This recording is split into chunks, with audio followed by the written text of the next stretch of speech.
Дан мамлекеттик ишканасынын башкы директору, Бириккен элдик кошундардын төрагасы Алга Кылычев, Эркин эл саясий партиясынын лидери, жарандык активист Мавлян Аскарбековду ар намысыма шек келтирди деп сотко берди.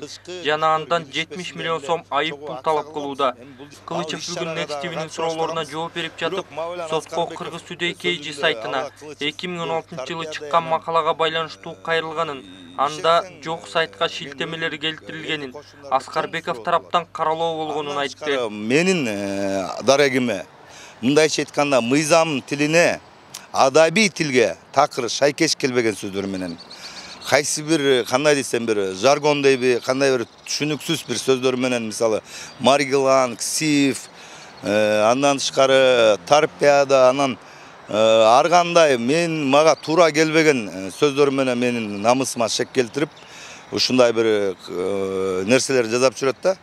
Мен негизи бул жигитке теңелбей эле коюн дегем. Сөзүн ачыгында ошол сайт, Кыргыз Today сайты кайсы бир жок сайтка шилтеме кылып туруп, автор Бегалы Наргазуев өзү мага жеткен маалыматтар боюнча өзү макаланы жазып, 2 жылдан бери шылдыңдап келатышат. 2 жыл болду. Кылычев бул макала жеке өзүнүн гана эмес, ал жетектеген Бириккен элдик кошуундардын да аброюна шек келтирди деп эсептейт. Мавлян Аскарбеков жеке эле менин эмес, менин аркамда турган, ушул мен өзүм Кыргызстандагы Бириккен элдик кошуундардын төрагасымын. Союз народных дружин деп 2010-жылы түзүлгөнбүз. Бүгүнкү күнү ушул канчалаган 17 коомду бириктирген элдик кошуундардын мындайча айтканда союзунун бирикмесинин төрагасы менмин.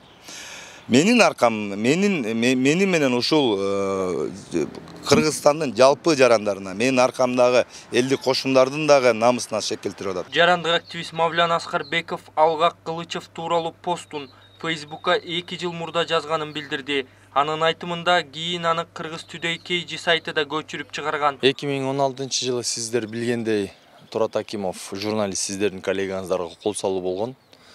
Ал аман калгандан кийин пресс-конференция берип, ошол кездеги ички иштер министри Турганбаевди күнөөлөп чыккан, айыптап чыккан. Ал пресс-конференция өткөндөн кийин Алга Кылычев өзүнчө пресс жыйын уюштуруп, журналисттерге буну төгүндөп, башка бир сөздөрдү айтып чыккан да. Мына ошол процесстердин баарын баамдап отуруп, мен Facebook баракчама өзүм оюмду жазгам Алга Кылычев боюнча. Аскарбеков Кылычевдин арызын УКМК жана ИИМди сындаган үчүн ушул түзүмдөрдүн ага карата буйрутмасы деп баалап жатат. Эмне үчүн сотко берип жатат деп мен өз оюмду айтайын, бул менин жеке оюм. Мен констатация кылып аткан жерим жок.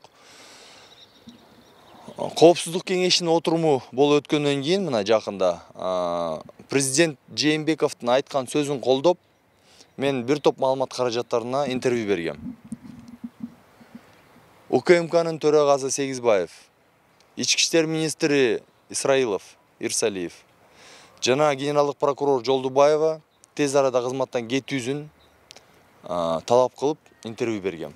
Мына ушул интервьюдөн кийин эле Алга Кылычев тарабынан мен үстүмөн арыз жазылып, сотко өткөрүлүп берилди. Мавлян Аскарбеков менен катар доо арыз Кыргыз Today сайтынын кожоюну Бегалы Наргозуевке да коюлган. Наргозуевдин айтымында 2016-жылы Кыргыз Today сайтына Алга Кылычев тууралуу жазылган макаланы бөлөк сайттардан көчүрүп алганын билдирди. Сайтка чыккан мындан 2 жыл мурун, 2016-жылы 26-28 февралда чыккан материал болчу. Аны бул дайджест материал деп коет бизде. Биз кызыктуу деп таап, окурмандар аз сайтка чыккан экен. Аны алып биз өзүбүзгө жарыялаганбыз. Себеби ичинде Мавлян Аскарбековдун жакшы жазган жери бар экен. Алга Кылычев менен чогуу жүргөн, бүгүнкү бийликке каршы эле болчу. Мына эми бүгүн бийликти колдоп койду эле. СДПК партиясынан мүчө болуп, шаардык кеңешке депутатка кандидат болуп жүрөт. Кыргызстандагы Медиаполис институтунун юристи Алтынай Исаеванын билдиришинче, медиа айдыңдагы миллиондук соттошуулар бул сөз эркиндигине болгон кысымдын бир куралы болууда.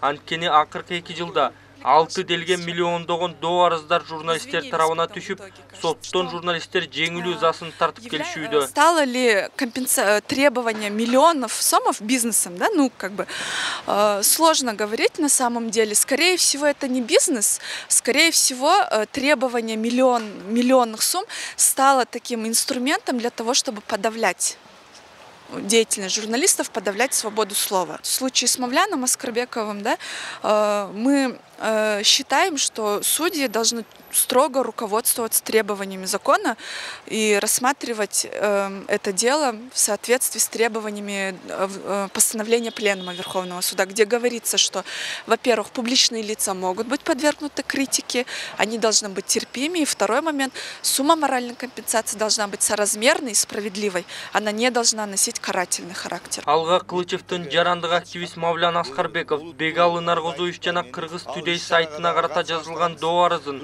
Бишкектин 1-май райондук соту карамай болду. Алгачкы соттук отурум 17 апрелге белгиленди. Эске салсак, чегерасыз кабарчылар эл аралык уюму сөз эркиндиги боюнча рейтингде Кыргызстанды 85 позициядан 89 позицияга түшүрдү. Бул тууралуу уюмдун эркин маалымат каражаттарынын 2017 жылдагы индекси отчетунда жарыяланды. Азамат Айтбаев, Дастан Кадыркулов, Атайын Next TV күндүн темасы үчүн.